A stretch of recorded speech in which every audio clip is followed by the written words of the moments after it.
오늘 우리에게 주신 하나님의 말씀은 누가복음 5장 12절부터 26절의 말씀입니다. 신약성경 95쪽입니다. 누가복음 5장 12절부터 26절의 말씀을 드라마 바이블로 낭독합니다. 예수께서 한 동네에 계실 때 온몸에 나병 들린 사람이 있어 예수를 보고 엎드려 구하여 이르되, 주여, 원하시면 나를 깨끗하게 하실 수 있나이다. 예수께서 손을 내밀어 그에게 대시며 이르시되, 내가 원하노니 깨끗함을 받으라. 하신대 나병이 곧 떠나니라. 예수께서 그를 경고하시되, 아무에게도 이르지 말고 가서 제사장에게 네 몸을 보이고 또 네가 깨끗하게 됨으로 인하여 모세가 명한 대로 예물을 드려 그들에게 입증하라. 예수의 소문이 더욱 퍼지매 수많은 무리가 말씀도 듣고 자기 병도 고침을 받고자 하여 모여오되, 예수는 물러가사 한적한 곳에서 기도하시니라. 하루는 가르치실 때 갈릴리의 각 마을과 유대와 예루살렘에서 온 바리새인과 율법 교사들이 앉았는데 병을 고치는 주의 능력이 예수와 함께 하더라. 한 중풍병자를 사람들이 침상에 메고 와서 예수 앞에 들여놓고자 하였으나 무리 때문에 메고 들어갈 길을 얻지 못한지라. 지붕에 올라가 기와를 벗기고 병자를 침상째 무리 가운데로 예수 앞에 달아내리니, 예수께서 그들의 믿음을 보시고 이르시되, 이 사람아, 내 죄 사함을 받았느니라. 서기관과 바리새인들이 생각하여 이르되, 이 신성 모독하는 자가 누구냐? 오직 하나님 외에 누가 능히 죄를 사하겠느냐? 예수께서 그 생각을 아시고 대답하여 이르시되, 너희 마음에 무슨 생각을 하느냐? 내 죄 사함을 받았느니라 하는 말과 일어나 걸어가라 하는 말이 어느 것이 쉽겠느냐? 그러나 인자가 땅에서 죄를 사하는 권세가 있는 줄을 너희로 알게 하리라. 하시고 중풍병자에게 말씀하시되, 내가 네게 이르노니 일어나 내 침상을 가지고 집으로 가라. 그 사람이 그들 앞에서 곧 일어나 그 누웠던 것을 가지고 하나님께 영광을 돌리며 자기 집으로 돌아가니 모든 사람이 놀라 하나님께 영광을 돌리며 심히 두려워하여 이르되, 오늘 우리가 놀라운 일을 보았다.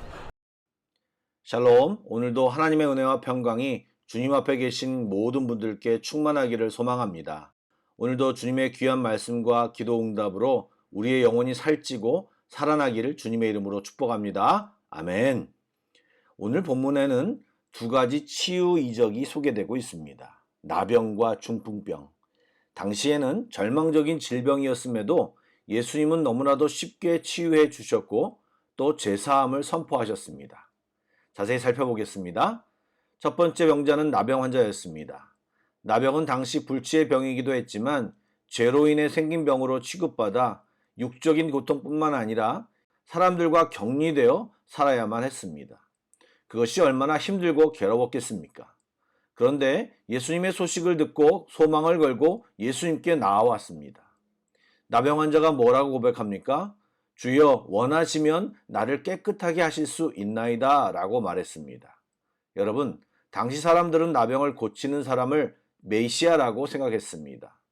그러므로 지금 나병 환자의 고백은 예수님이 하나님이라고, 메시아라고 그의 믿음을 표현한 것입니다. 또한 자기가 깨끗하게 되는 것이 주님의 주권에 속했음을 고백하였습니다. 왜 낫게 해달라고 구하지 않고 깨끗하게 해달라고 구했을까요? 그가 깨끗하게 해달라고 말했다는 것은 자신이 불결하다는 것을 인정하는 말로 죄인임을 고백하는 것입니다.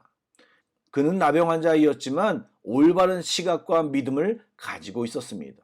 그래서 그는 담대히 주님 앞에 나아가 주님의 긍휼을 구했던 것입니다. 여러분, 많은 사람들이 걱정, 아픔, 공허, 또 병 같은 것들이 걸려 무엇인가 궁핍과 결핍을 느낄 때 주님 앞에 나아가게 되고 영육간에 온전케 됨을 경험하게 됩니다. 그러므로 주 안에 있으면 실패를 실패라고 말할 수 없습니다. 아픔을 아픔이라고 말하지 않아도 됩니다. 창피한 것이 더 이상 창피가 아니고 훈장 같은 것으로 변하게 됩니다. 여러분, 우리 주님은 우리를 깨끗게 하시는 분이요, 치유하시는 분이요, 회복시켜 주시는 분이요, 구원하시는 분임을 믿으시기 바랍니다. 이것을 정확히 알고 믿으며 주님께 날마다 나아가는 우리 모두가 되기를 소망합니다. 예, 늘 주님 곁에 머무는 자가 되시길 주님의 이름으로 축복합니다. 아멘. 이런 예수님의 능력에 관한 소문은 사방으로 퍼져갔습니다. 불치병인 나병도 치유하셨다고 하니 병든 사람뿐만 아니라 그 대단한 일을 직접 보고 확인하고자 수많은 사람들이 몰려들었습니다. 그런데 예수님은 이것을 원하지 않으셨습니다. 그것은 철저히 세속적이고 이기적인 반응이었기 때문입니다. 물론 예수님은 자기를 찾는 사람들을 물리치지 않으셨지만 예수님은 주도적으로 그 무리들을 떠나 혼자 한적한 곳에 가서 기도하셨음을 성경은 말하고 있습니다. 여기서 우리는 예수님의 영적 관리 방법을 배워야 합니다. 저는 신앙생활을 하면서 어떤 특별한 은사나 영적인 능력을 가진 분들을 만난 적이 몇 번 있습니다. 그때마다 저는 그분들을 유심히 관찰하였습니다. 제 안에 특별한 분별의 능력이 없었지만 저 사람의 능력이 진짜 하나님으로부터 온 것인가, 성경적으로 행하는가, 그런 것들을 나는 판단하려고 노력했던 것입니다. 그런데 그때마다 느끼는 것은 그런 특별한 능력을 가진다는 것이 참 유용하고 좋다고 생각되지만 정말 저 은사를 가지고 계속 하나님의 종으로 사는 것이 결코 쉽지 않다는 것을 느꼈습니다. 은사가 특별하고 파워풀할수록 몰려오는 사람은 정말 상상 이상입니다. 그런 분들의 집회는 항상 예정 시간을 한두 시간씩 넘기는 것은 다반사이고 7시에 시작한 집회는 새벽까지 이어지기도 했었습니다. 그렇게 하다 보면 진짜 하나님도 안 보일 수 있겠다, 교만해지기 정말 좋겠다라는 생각을 많이 했습니다. 그래서 저는 목사가 되기 전까지는 치유의 은사를 구해본 적이 거의 없습니다. 목사가 되고 나서야 교회에 아프신 분들을 보면서 답답한 마음에 하나님 치유의 은사를 주십시오라고 구한 적은 있지만 제 역량을 아시는 주님이 제가 교만할까봐 아직까지 그런 은사를 주시지 않고 계십니다. 여러분, 주님이 한적한 곳에 나아가 기도하신다고 하는 것은 지금 친히 자신이 본을 보이시고 계시는 것입니다. 사역과 능력을 제대로 발휘하고 그것을 가지고 하나님께 영광을 돌리며 몰려오는 사람들에게 휩쓸리지 않는 방법은 예수님처럼 시간을 내어 하나님께 나아가 머무는 것입니다. 하나님 안에 있을 때 자신의 주제를 정확히 알고 늘 겸손하고 늘 하나님보다 더 나아가지 않고 균형감을 잡을 수 있는 것입니다.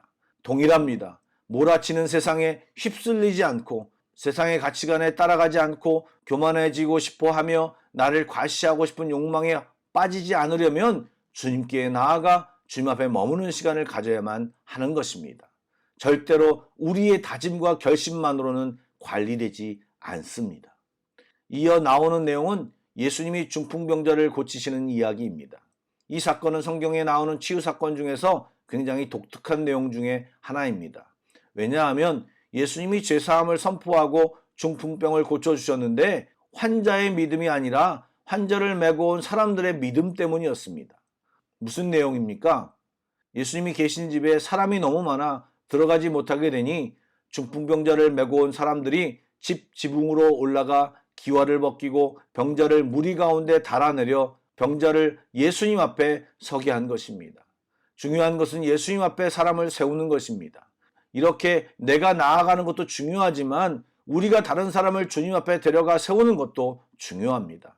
우리의 믿음을 통해 구원의 역사가 나타나기 때문입니다. 가족을 위해 기도하시는 분들이 계십니다. 여러분, 여러분의 수고가 땅에 떨어지지 않습니다. 기도하실 때마다 믿음으로 여러분의 가족을 하나님 앞에 세우십시오. 심정적으로 이게 뭐 하는 짓이지? 이렇게 오래 기도했는데 라는 생각이 드시겠지만 그래도 내가 기도할 때마다 사랑하는 가족을 주님 앞에 세우리라는 마음을 가지고 낙심하지 말고 계속 기도하시기 바랍니다. 때가 참에 놀라운 기적과 구원의 역사가 일어날 것입니다. 아멘. 또한 앞에 나병 환자의 경우를 보면 나병 환자는 마을 밖에 격리되어 사람들에게 다가오는 곳이 금지되어 있었습니다. 일반 사람을 만나고 접근하고 접촉하는 것은 율법으로 금했습니다. 그러나 주님은 괜찮습니다. 주님은 나병에 전염되는 분이 아니시기 때문입니다. 그래서 예수님은 오히려 손을 내밀어 그에게 대시며 몸에 접촉하시며 나병을 고쳐주셨습니다. 안 그러셔도 되는데 예수님이 누구이신지를 드러내기 위한 장면입니다. 여러분, 우리가 예수님께 나아가려고 할 때 생각해보면 거기에는 늘 장애물이 있습니다. 중풍병자의 경우에도 둘러싼 사람들이 장애물이었습니다. 그런데 그 장애물에 눌려 있으면 아무것도 되지 않습니다. 장애물의 종류는 너무 많습니다. 나의 성격, 귀찮음, 상황과 여건, 방해 공작, 자존심, 감정 등 너무나도 다양한 문제들이 우리가 주님께 나아가는 것을 방해합니다. 그러나 그것을 무릅쓰고 돌파하여 나아갈 때 우리는 주님을 만나게 되는 것이고 주님을 만나는 자마다 회복과 구원을 경험하게 되는 것입니다. 아멘. 끝부분을 보시면 병자가 치유받고 회복되었는데 그것을 곱게 보지 못하는 사람들이 있습니다. 편협한 자기 신학에 매몰된 자들입니다. 그들 눈앞에서 죄사함과 치유의 역사가 벌어졌는데도 그 역사를 일으키시는 분이 메시아일 수밖에 없음에도 그들은 그럴 수 없다고 우기며 예수님을 신성모독으로 정죄합니다. 우리 눈과 마음이 청결하지 않으면 눈앞에 예수님이 계시고 그분이 하나님이시다라는 증거들이 많음에도 그것을 인정하지 못하고 볼 수 없는 것입니다.